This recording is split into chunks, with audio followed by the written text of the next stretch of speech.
Isaías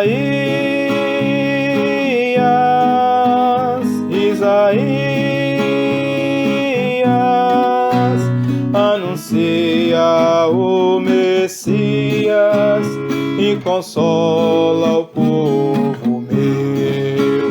Anuncia o Messias e consola o povo meu.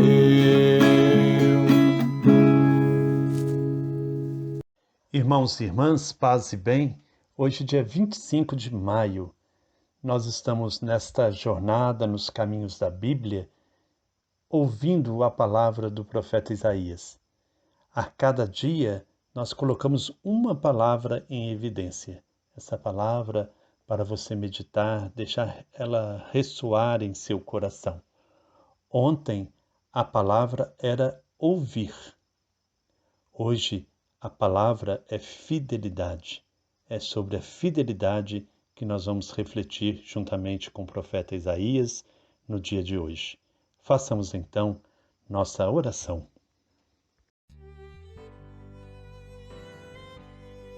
Senhor, no início deste dia, peço-te a paz e a sabedoria. Nos caminhos da Bíblia, quero encontrar-me com teu servo Isaías e com ele aprender a te ouvir melhor, tornando-me espelho de tua bondade neste mundo.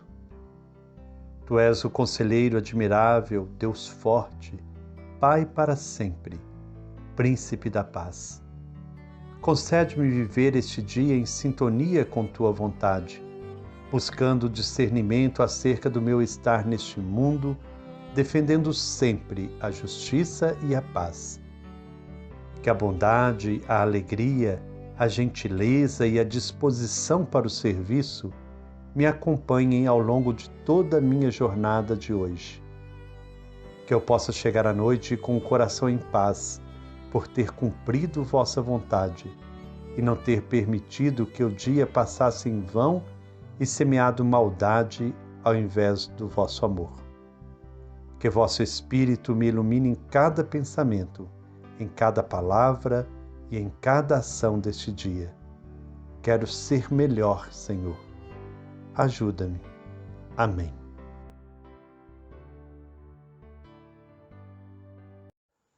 Nossa proposta de diálogo com Isaías não é de lermos em linha contínua o texto bíblico, mas sim de transitarmos neste texto com liberdade, nesse diálogo com o profeta, conhecermos a realidade na qual está inserido e qual a resposta que Deus dá a essa realidade, a reação do seu povo. Então, com isso, nós vamos ter muita liberdade. Ora, estaremos no capítulo 1, de repente já vamos ao capítulo 5, voltamos ao 3º, retornamos ao 7º. Não se preocupe com a sequência dos capítulos. Nós vamos dialogar. É essa a nossa atitude, sentar com Isaías e conhecer a sua realidade. Hoje nós queremos conhecer um pouquinho do contexto social, político no qual ele está inserido, para entendermos o conteúdo da sua mensagem. Judá passou por um período muito florescente, de grande paz, de avanço dos seus territórios. Foi durante o longo reinado de Osias e seu filho Joatão. Foi um tempo de independência política, prosperidade e expansão. Devido à paz, foi possível investir em Jerusalém. Altas torres foram fortificadas, foram ali erguidas com grande potencial bélico. Os reis fortaleceram, armaram e ampliaram a cidade de Jerusalém. Foi um período de conquistas, controles de rotas comerciais. As ambições expansionistas de Osias cada vez cresciam mais. Diz-nos o 2º livro das Crônicas. Osias partiu para guerrear contra os filisteus e derrubou as muralhas de Gate, de Jabre e de Azoto, e reconstruiu cidades na região de Azoto e dos filisteus. Deus o ajudou contra os filisteus, contra os árabes que moravam em Gur-Baal e contra os meunitas. Os amonitas pagaram tributo a Osias, e a fama dele se espalhou até a entrada do Egito, pois ele se tornou muito poderoso. Os objetivos de tais conquistas eram conter o avanço dos filisteus, proteger Jerusalém, a capital, e a rota interna chamada Estrada do Vale, que ligava a região de Cefalá à capital. Cefalá era uma terra plana e fértil, grande produtora de trigo e cevada. Situava-se ao sul de Judá, importante rota comercial chamada Caminho do Mar, que ligava o Egito à Síria e à Mesopotâmia. Controlando essa região, garantia-se o comércio e o abastecimento da aristocracia de Jerusalém através da Estrada do Vale, que ligava as duas grandes rotas, Caminhos do Mar e Estrada dos Reis. A Estrada do Vale e a região de Cefalá foram cercadas de fortalezas, sendo várias delas mencionadas no livro de Miqueias. Tais conquistas eram realizadas e mantidas por um exército permanente e profissional, fortemente armado, com carros de guerra, cavalos, escudos, lanças e couraças.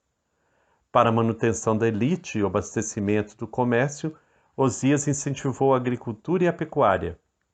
Segundo o livro das Crônicas, assim descreve as propriedades reais e o trabalho aí desenvolvido.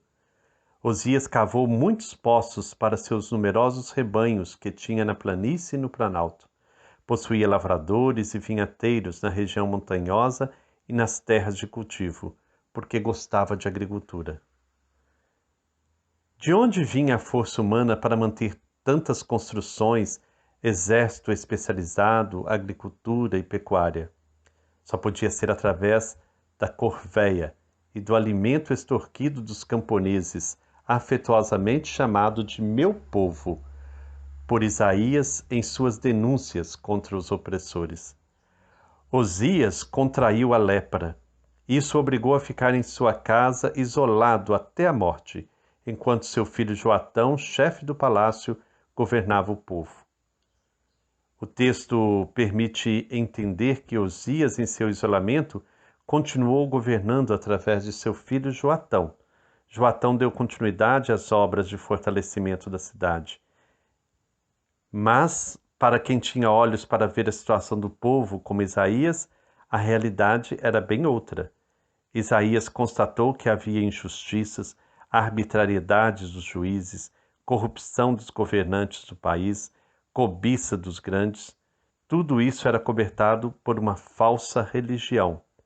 Vários oráculos de Isaías pertencem a esse período histórico. Então, é esse o contexto que nós vamos estar vivenciando com Isaías, um contexto de um lado de avanço da economia, de avanço do domínio político, mas de outro lado o domínio do povo, a exploração dos agricultores, como que a ostentação em Jerusalém era mantida pelo suor do povo. É isso que Isaías, então, nos apresenta. Vamos ouvir, então, um pequeno texto do início do livro do profeta Isaías, o capítulo 1, versículo 21 a 26. Capítulo 1, versículos 21 a 26. Como se transformou em prostituta a cidade fiel. Antes era cheia de direito e nela morava a justiça.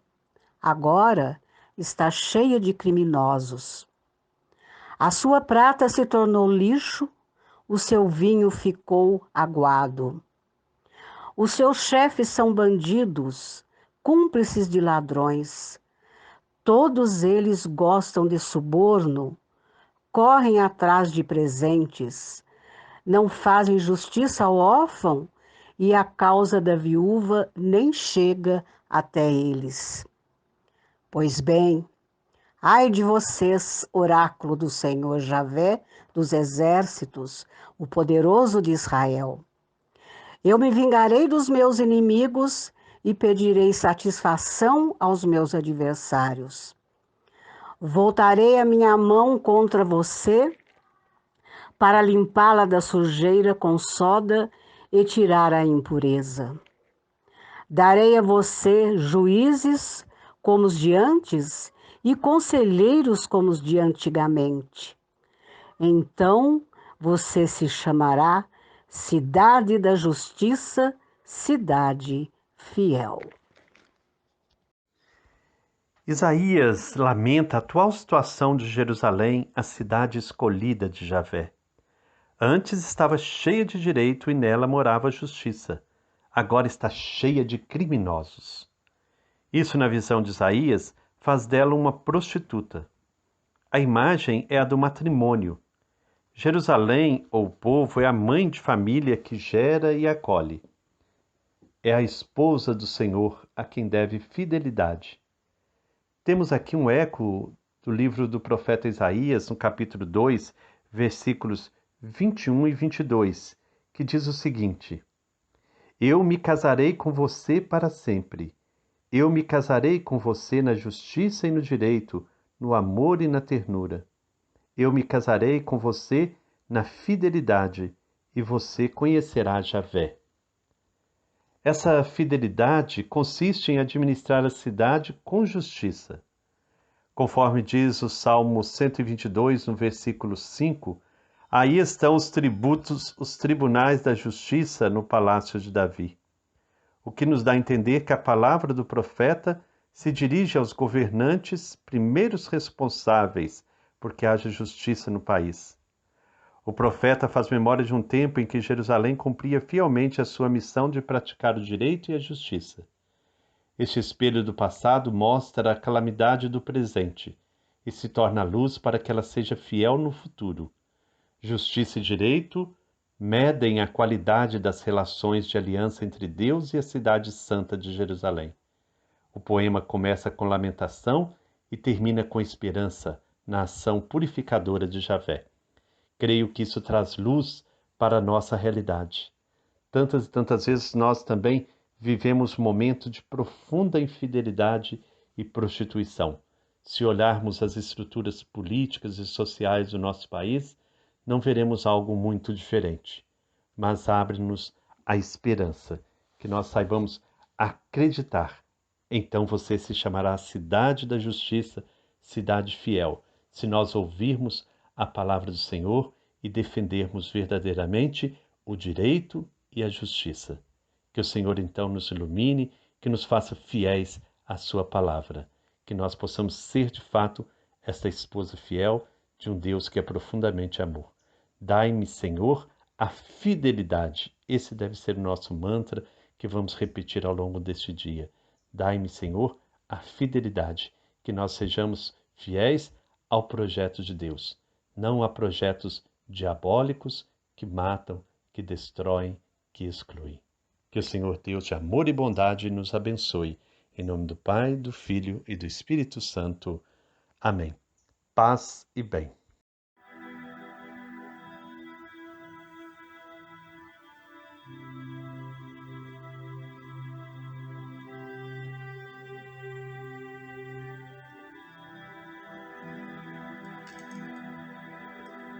Dai-me, Senhor, fidelidade.